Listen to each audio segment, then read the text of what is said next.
So I came in, quit, took a few months to transition out. But for me, it was like, listen, I'm either going to retire at Microsoft at this point, right?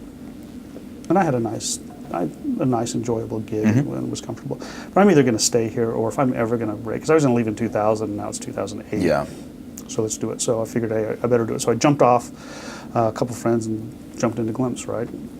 Mobile phones, location sharing. Yeah. We just really liked the space. So that was the plunge, and it's not what I expected, but it's been a really cool experience, right? I've never been bored. Yeah. From it. When you say not what you expected, what does that mean? It gets romanticized a little bit, the whole startup thing, right? Hey, I'm with a startup, and you kind of have this impression that you're hacking for a few days, and then you put out this thing, and it's like wildfire. Viral. People are saying, "Please, can I give you money?" And everybody's like, "Oh, there's the guy that founded such and such company," and it's all the Facebook thing, and in reality, it's a much riskier, slower, less glamorous, higher risk. It's a grind. Undertaking. I mean, right? Yeah. I mean, you probably had it's like, oh wow, this is a little different than. It's a psychological roller coaster. Yeah. Not to use the worn out analogy, but yeah, I think that.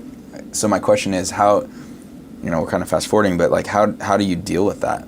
Yeah. Going from I think those are drastic changes. So how did you, just jumping in cold? Well, I'm a relatively methodical guy, so I really knew it was going to be a shock. So I tried to prepare myself for that shock. So I talked to a lot of folks that had done it, right? What surprised you? Yeah. Talked to guys that had failed.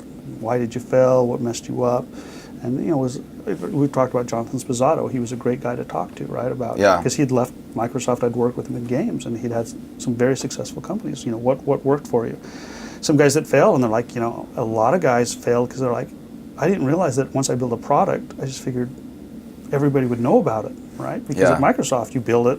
There's some department somewhere in marketing that takes care of it for you. And they're like, I built it. It's really cool and it works, but nobody knows about it. How do I tell them? Mm-hmm. I never had to think about that.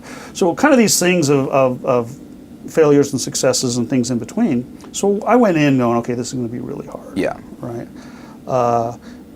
And I found it almost therapeutic at some level, this speed at which you could operate, right? Yeah. The idea, and it's not a knock on Microsoft, but any large corporation like that, to operate across that broad of a domain with that many people, if you have an idea, you have to socialize it and justify it and do some background and get a bunch of people and wait for the right time to do the presentation to the boss to okay it, to get the budget to go do it, right? It takes way too long. Yeah.